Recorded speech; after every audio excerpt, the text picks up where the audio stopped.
Okay, wow. You guys have really outdone yourselves this time. Yeah. Antarctica conspiracy theories, cryptography. That sounds like a recipe for a wild deep dive, right? It really does. So we've got YouTube videos on Operation Highjump conspiracies, unsolved ciphers, different types of ciphers, and then for a little historical context, we have a presentation Oh, nice. from the National Cryptologic Museum. Wow. So where do we even begin with all this? That's a good question. Yeah. I mean, it's intriguing, though, how all these topics kind of connect. You know, it's like this allure of the unknown. Exactly. Hidden meaning. That human need to figure things out. Yeah. To try and make sense of the world. Right. Even if it means going down like a rabbit hole of conspiracy theories. Absolutely. Sometimes the truth is out there. Right. Sometimes it's just a little more outlandish than we might expect. Yeah, for sure. Yeah.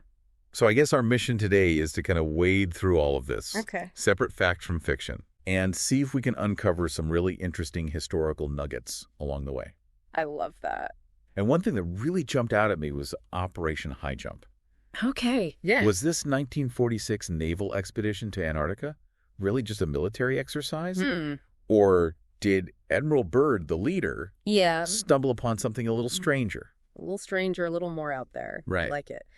So I think to understand Operation Highjump, we have to consider the historical context. Okay.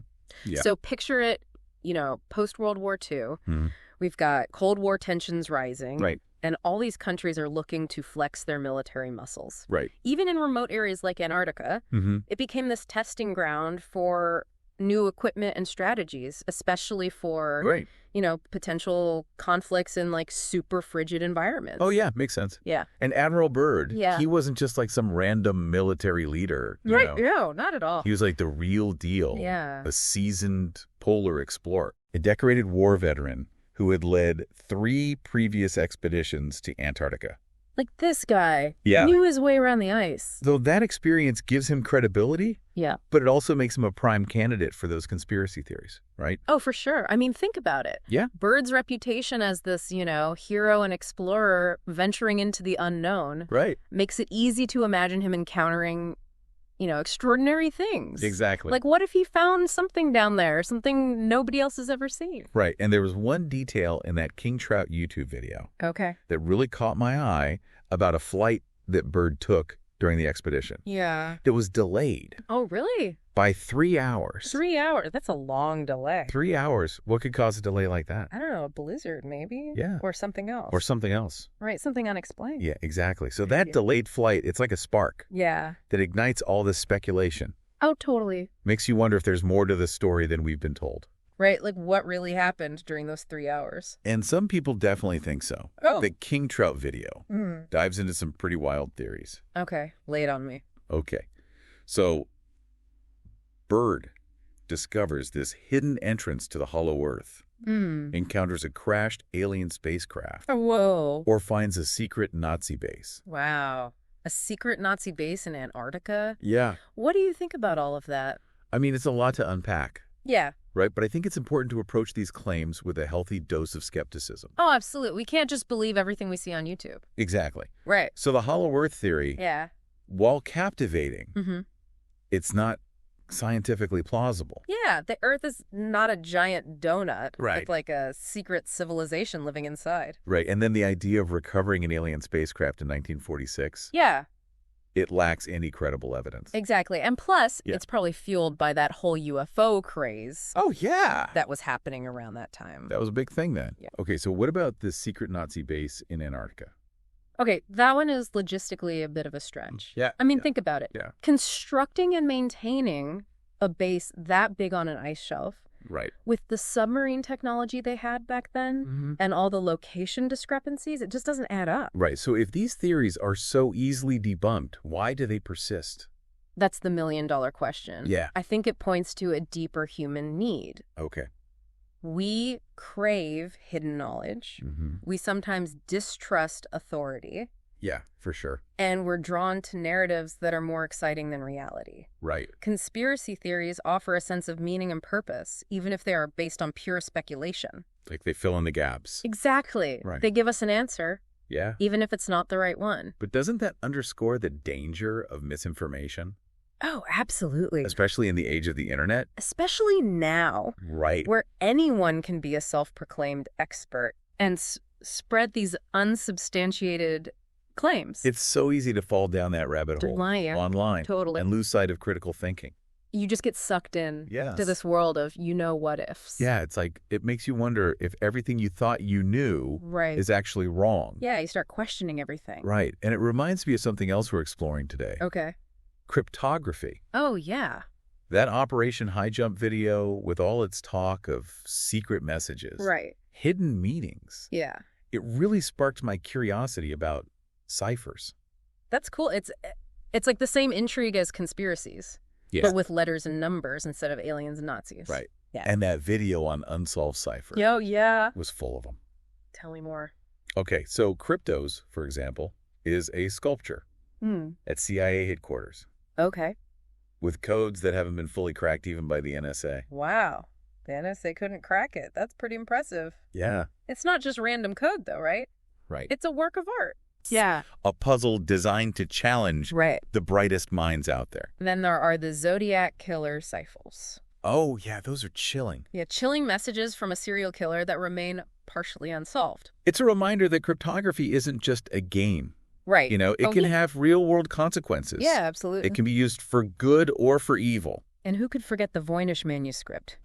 Yes. The book that nobody can read. Right. It's centuries old. Yeah. Filled with these bizarre illustrations and written in a language that nobody's been able to decipher. Right. It might be a hoax. It might be. But it's endlessly fascinating. Oh, for sure. It's like a giant puzzle. Yeah. It just begs to be solved. Right. But the question is, can it be solved? Okay, so let's shift gears a bit. How do these ciphers actually work? Okay. Can you break down some of the basic types and techniques for us? Sure. So ciphers, they disguise information. Okay. Right? They turn plain text into something that's totally unintelligible unless you have the right key or knowledge. Okay. One common type is the substitution cipher. Okay. Where you replace each letter with another letter or a symbol. Okay. The Caesar cipher is a classic example where you shift each letter a certain number of places down the alphabet. Oh, like if you shift each letter 3 spaces, A becomes D. Got it. B becomes E, and so on. That reminds me of that Secret Codes video where they cracked a Caesar cipher using frequency analysis. Oh, yeah, frequency analysis. Can you explain how that works? Yeah, so basically, it takes advantage of the fact that certain letters appear more frequently than others in any language. So by analyzing the frequency of letters in the ciphertext, you can start to guess which letters they correspond to in the plain text. Oh, so if a symbol appears frequently in the ciphertext, it's likely a common letter like E in English. Exactly, you got it. Okay. Of course, more complex ciphers use techniques to make frequency analysis harder. Right. The Vigenère cipher, for instance, uses multiple alphabets and a keyword to scramble the letters, making patterns harder to detect. That's clever.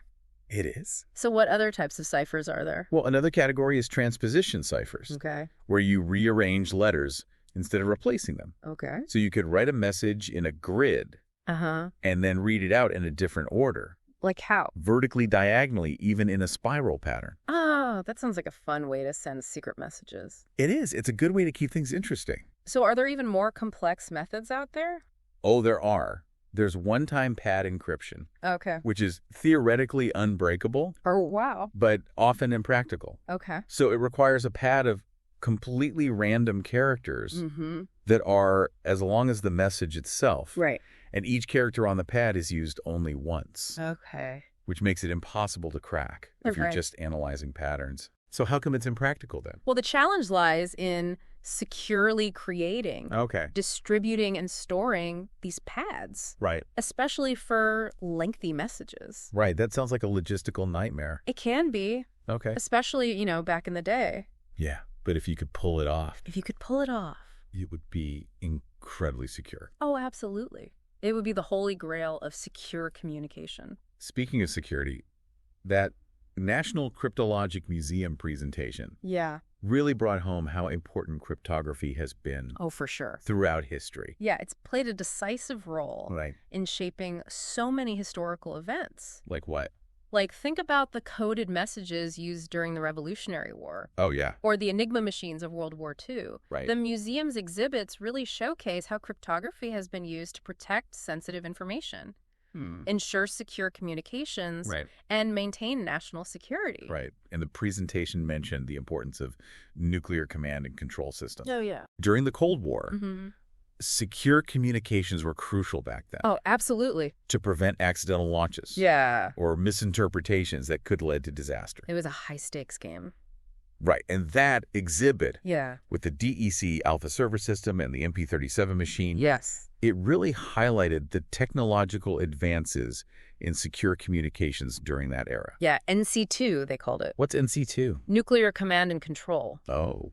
And those systems used complex ciphers to protect against tampering or interception. Right. The stakes were incredibly high during the Cold War, with both the U.S. and the Soviet Union constantly trying to outmaneuver each other in the realm of cryptography. It's a chilling thought. It is. Right? That a simple miscommunication or a successful code-breaking attempt could have triggered a nuclear war. It could have changed the course of history. Right. It really highlights how crucial cryptography was. Oh, yeah. And still is for global security. Absolutely. And as we move further into the digital age, the importance of cybersecurity and advanced cryptography only continues to grow. I mean, we live in a world where information is constantly flowing across borders. Right. And protecting that information is paramount. Absolutely. Everything from online banking to government secrets relies on advanced cryptography to ensure security and privacy. Exactly. Which makes you wonder,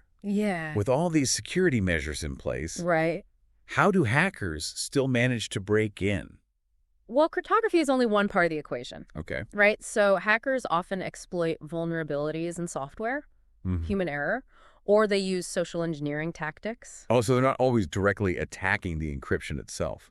Not always. Sometimes it's easier to go around it. Okay, so it's like having a strong lock on your door. Exactly. But then leaving the key under the doormat. Exactly. You got it. So it's not always about brute force. No. It's about finding the weakest link. Yeah, finding that exploit. Right. That loophole. Right. And with a rapid pace of technological advancement, the challenges of cybersecurity are constantly evolving. They are. New threats are emerging every day. Every day. Right. And security professionals are constantly working to stay one step ahead. It's like a never-ending game of cat and mouse. It is. It's a constant arms race. So it seems like the idea of truly unbreakable encryption is kind of a myth. Well, not entirely. Okay. One-time pad encryption, if implemented correctly, is theoretically unbreakable. But in practice, the challenges of generating, distributing, and storing truly random keys that are, as long as the messages themselves make it really hard to achieve. So until we figure that out, our digital lives are essentially complex puzzles. In a way, just waiting to be solved by someone clever enough to crack them. That's one way to look at it. It's a slightly unsettling thought. It can be, but it's also a testament to human ingenuity. Okay. Right? We're constantly developing new methods of encryption and security protocols to make it more difficult for attackers to compromise our information. So it's an ongoing challenge. It is. That we're constantly trying to overcome. We're always trying to stay ahead of the curve. Right. And we talked about some unsolved ciphers earlier. Yeah. Like Kryptos and the Zodiac Killer ciphers.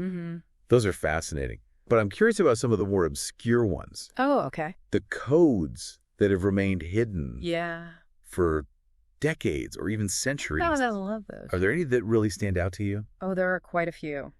Let me tell you about the Tem and Shud case. Oh, yeah. That was mentioned in the Top 10 Uncracked Codes video. Yeah. Remind me about that one. So back in 1948, an unidentified man was found dead on a beach in Australia. No ID. No obvious cause of death. Oh, wow. The only clue to his identity was this tiny scrap of paper found in his pocket with the words Tom and Shud written on it. Yeah, I remember now. And those words turned out to be a phrase from a rare book of Persian poetry called the Rubaiyat of Omar Khayyam. Yeah.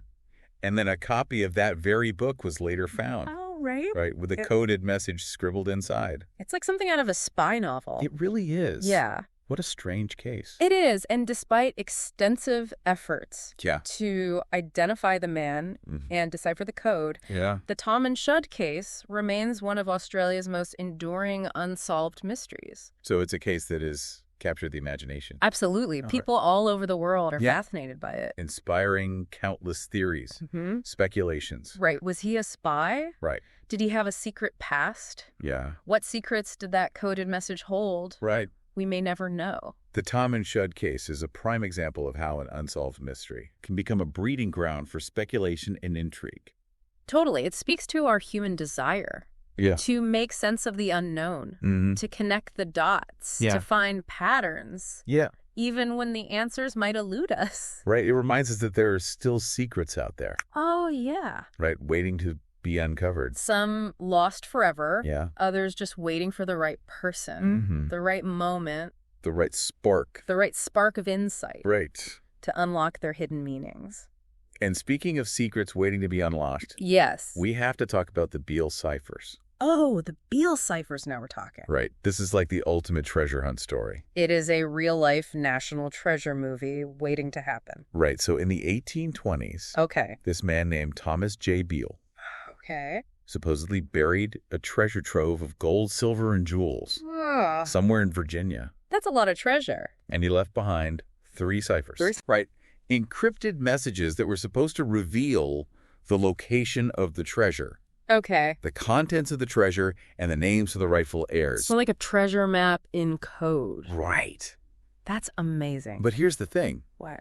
Only one of the ciphers has been solved. Oh, really? Yeah. And it reveals details about the treasure itself. Oh, okay. But the other 2, the ones that hold the key to its location, remain uncracked. Wow. So the treasure is still out there somewhere. If it even exists. Right. If it even exists. The Beale ciphers have become a legend. Oh, yeah. Inspiring countless treasure hunters. Of course. Amateur cryptographers. Natural. Armchair historian. All trying to crack the code. All trying to crack the code. Go strike it rich. Right. But despite all their efforts, the treasure, if it's real, remains hidden. So it's possible that the whole thing is a hoax. Right. An elaborate story just to sell pamphlets. Yeah. And led treasure hunters on a wild goose chase. But even if it is a hoax, it's a brilliant one. It's a testament to the power of a good story and our enduring fascination with the idea of hidden riches. Yeah. It's like we all want to believe you do that there's treasure out there just waiting to be found.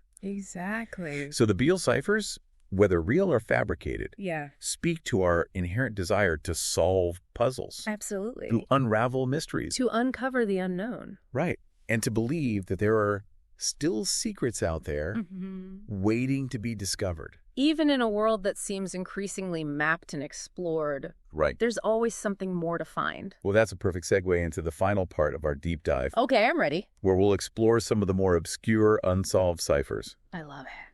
Lurking in the shadows of history. Oh. Codes that have baffled experts for decades. Yeah. Messages that whisper of lost treasures, hidden truths, and maybe even a glimpse into the minds of those who came before us. I can't wait. Are you ready to venture further down this rabbit hole? Lead the way. We'll be back with part 3, where we'll unravel these fascinating mysteries. Don't miss it. Don't go anywhere.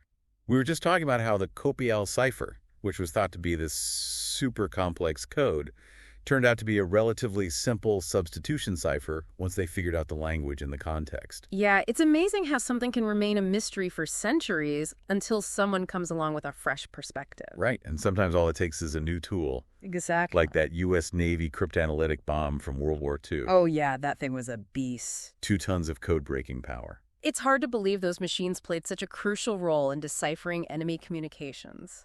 And they were operated by Navy waves.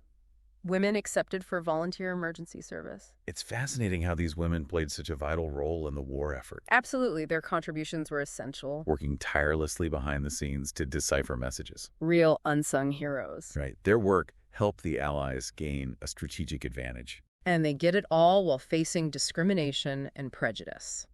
It's a reminder that history is full of untold stories. So many voices that deserve to be heard. The museum presentation mentioned that the U.S. Navy had 121 of these bombs at one point. Wow, that's incredible. All dedicated to breaking Enigma. And the one on display at the museum is the last one left on Earth. I know, they were all destroyed after the war because they were so top secret. It's a tangible link to a pivotal moment in history.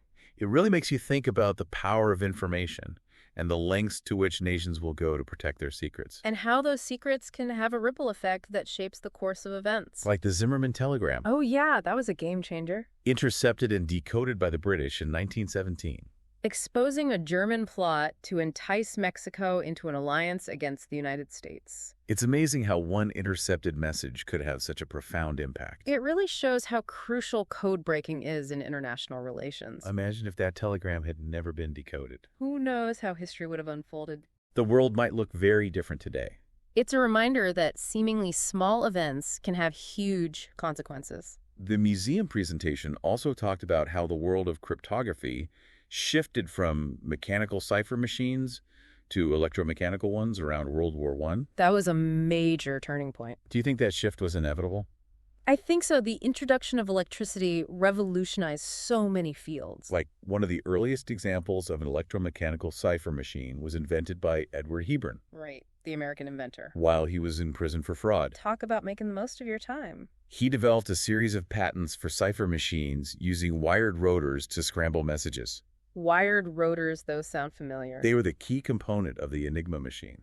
It's interesting how sometimes the success of a technology isn't just about its technical merits. Right. It's also about timing and circumstance. Exactly. And speaking of historical circumstances, the Cold War was a whole other breeding ground for advancements in cryptography. Oh, yeah. It was a time of intense espionage and technological innovation.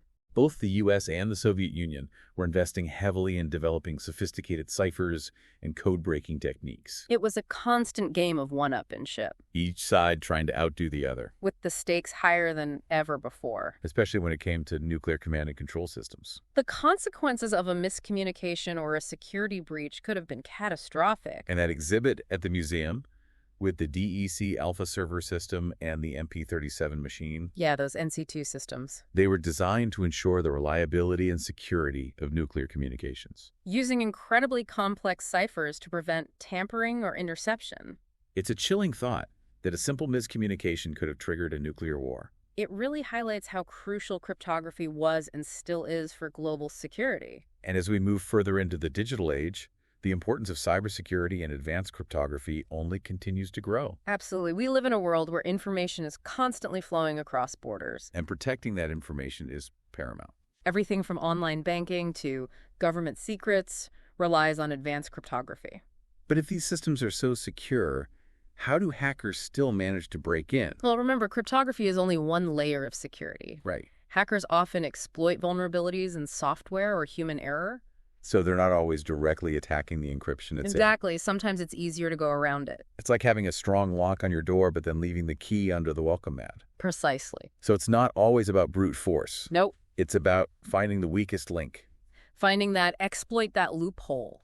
And with the rapid pace of technological advancement, the challenges of cybersecurity are constantly evolving. New threats emerge every day. It's a never-ending game of cat and mouse. A constant arms race. But in this game, cryptography plays a crucial role. It's the foundation upon which we build secure systems to protect our data, our privacy, and our digital lives. So it seems like achieving truly unbreakable encryption is an ongoing quest. It is a constant pursuit of perfection. But is it even possible? Theoretically, yes, one-time pad encryption, if implemented perfectly, is considered unbreakable. Yeah. But the challenges of generating, distributing, and storing truly random keys that are as long as the messages themselves make it incredibly difficult to achieve in practice. So until we figure that out, our digital lives are basically elaborate puzzles waiting to be solved by someone smart enough to crack them. In a way, yes, but it's also a testament to human ingenuity. We're constantly developing new methods of encryption and security protocols to make it more difficult for attackers to compromise our information. It's an ongoing challenge, but one that we're constantly striving to overcome. We talked about some unsolved ciphers earlier, like Kryptos and the Zodiac Killer ciphers. But I'm curious about some of the more obscure ones, the codes that have remained hidden for decades or even centuries. Oh, there's some real head-scratchers out there. Yeah. Let me tell you about the Tem and Shud case. Oh, yeah, that was mentioned in the Top 10 Uncracked Codes video. Back in 1948, an unidentified man was found dead on a beach in Australia. No ID, no obvious cause of death.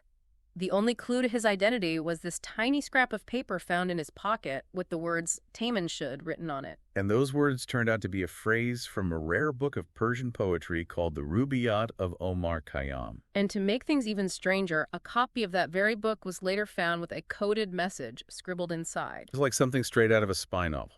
Despite extensive efforts to identify the man and decipher the code, the Taman Shed case remains one of Australia's most enduring unsolved mysteries. It's a case that has captured the imagination of people around the world, inspiring countless theories and speculations. Was the man a spy? Did he have a secret past? What secrets did the coded message hold? The Taman Shed case is a prime example of how an unsolved mystery can become a breeding ground for speculation and intrigue. It speaks to our human desire to make sense of the unknown, to connect the dots and find patterns, even when the answers might elude us. It reminds us that there are still secrets out there waiting to be uncovered. Some might be lost forever, while others might be waiting for the right person, the right moment, the right spark of insight to unlock their hidden meanings. Speaking of secrets waiting to be unlocked, no discussion of unsolved ciphers would be complete without mentioning the Beale ciphers. Oh, yeah, the Beale ciphers, the holy grail of treasure hunting. It's like a real-life national treasure movie waiting to happen. In the 1820s, a man named Thomas J. Beale supposedly buried a treasure trove of gold, silver, and jewels somewhere in Virginia. And he left behind 3 ciphers encrypted messages that were supposed to reveal the location of the treasure, the contents, and the names of the rightful heirs. Talk about a treasure map with a twist. The story goes that only one of the ciphers has been solved, revealing tantalizing details about the treasure itself. But the other 2, the ones that hold the key to its location, remain uncracked. So the treasure, if it even exists, is still out there somewhere. Some people believe the whole thing is a hoax, an elaborate story concocted to sell pamphlets and lead treasure hunters on a wild goose chase. But even if it is a hoax, it's a brilliant one. It's a testament to the power of a good story and our enduring fascination with the idea of hidden riches. The Beale ciphers, whether real or fabricated, speak to our inherent desire to solve puzzles, to unravel mysteries, and to believe that there are still secrets waiting to be discovered, even in a world that seems increasingly mapped and explored. It's that sense of wonder that keeps us searching, keeps us asking questions. And speaking of searching and asking questions, we're about to dive into some truly strange and enigmatic territory where codes whisper of lost treasures, forgotten languages, and maybe even a glimpse into the minds of those who came before us. I'm ready for anything. So buckle up, because things are about to get really interesting. Okay, so we're back and ready to explore some of those obscure, unsolved ciphers we were talking about. The ones lurking in the shadows of history. Yeah, it's like we're about to embark on a real-life treasure hunt. I like that analogy. Except the treasure is knowledge, and the map is a bunch of cryptic symbols. Each cipher, a locked door to the past waiting for us to pick the lock. So let's start with the Rohana Codex. Ah, yes, the book that nobody can read. It was mentioned in that Unsolved Ciphers iceberg video, remember? Of course, how could I forget? This mysterious book filled with strange illustrations. And written in a language that nobody has been able to identify. Right. Some people think it's a hoax. They might be right. But the sheer effort that went into creating it is intriguing. It's a puzzle within a puzzle. Yeah, how so? First, we have to figure out what language it's written in. Okay. Then we can attempt to decipher the message itself. Makes sense. Some researchers even believe it might be a cipher disguised as a language. Oh, wow. So it could be a code within a code. Exactly, which adds another layer of complexity. Imagine spending years trying to translate a book. Yeah. Only to discover it's not even a real language. I know, right? It would be incredibly frustrating. Yeah. Talk about a wild goose chase. But that's part of the allure of code breaking, isn't it? The challenge of unraveling a mystery that has stumped experts for generations. Exactly. It's like trying to solve a jigsaw puzzle with half the pieces missing and no picture on the box to guide you. Okay, so speaking of puzzles that seem impossible to solve, what about Ricky McCormick's encrypted notes? Oh, yes. That case is a fascinating one. It was mentioned in one of the videos, and it really stuck with me. A real-life murder mystery with a coded message that even the FBI couldn't crack. Right. So Ricky McCormick was found murdered in 1999. Yeah, and the only clues found on his body were 2 coded notes. But despite their best efforts, even enlisting the help of the public, the FBI has never been able to decipher those notes. That's chilling. It makes you wonder what secrets those notes held. And what role, if any, they played in McCormick's murder. Right. We may never know the answers. Some secrets might remain hidden, forever lost to time, or the complexities of a code that defies all attempts at decryption. It makes you realize that we're surrounded by mysteries, even in our everyday lives. The world is full of unanswered questions. Okay, so let's talk about the Tam and Shud case. Again, we touched on it briefly in the last part. Yeah, one of Australia's most enduring unsolved mysteries. It's like something straight out of a spy novel. In 1948, an unidentified man was found dead on a beach in Australia. No identification, no obvious cause of death. Right, and the only clue was that scrap of paper in his pocket with the words Tam and Shud, which turned out to be a phrase from a rare book of Persian poetry, the Rubaiyat of Omar Khayyam. And then a copy of that very book was found with a coded message scribbled inside. Talk about a bizarre coincidence. It really is a tangled web of intrigue and unanswered questions. Was the man a spy? Did he have a secret past? What was he doing with that coded message? Despite extensive efforts to identify him and decipher the code, the Tam and Shud case remains unsolved. It's a story that has captured imaginations worldwide, inspiring countless theories and speculations. I think it's because it speaks to our human desire to make sense of the unknown. Right, we want to connect the dots and find patterns, even when the answers might elude us. It reminds us that there are still secrets out there waiting to be uncovered. And speaking of secrets waiting to be unlocked, what about the Beale Ciphers? Ah, yes. The Beale Ciphers, a legend among treasure hunters. It's like the ultimate treasure hunt story. In the 1820s, a man named Thomas J. Beale supposedly buried a treasure trove of gold, silver, and jewels somewhere in Virginia.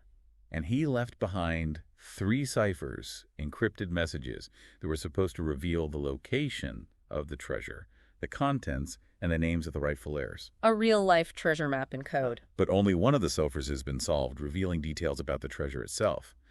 But the other 2, the ones that hold the key to its location, remain uncracked. So the treasure, if it even exists, is still out there somewhere waiting to be found? Some people believe the whole thing is a hoax, an elaborate story to lead treasure hunters on a wild goose chase. But even if it is a hoax, it's a brilliant one. It's a testament to our enduring fascination with hidden riches and the thrill of the chase. The Beale ciphers, whether real or fabricated, speak to our desire to solve puzzles, unravel mysteries, and believe that there are still secrets out there waiting to be discovered. It's been an incredible journey exploring the world of cryptography. I agree. From its historical roots to its modern-day applications. We've covered a lot of ground. From the stories of brilliant code breakers to the mysteries of unsolved ciphers. It's been a fascinating deep dive. It really have, and it's made me realize that there's so much more to the world than what meets the eye. There's always something more to learn. Sometimes the most fascinating stories are the ones that are hidden in plain sight, waiting for someone to decipher their secrets.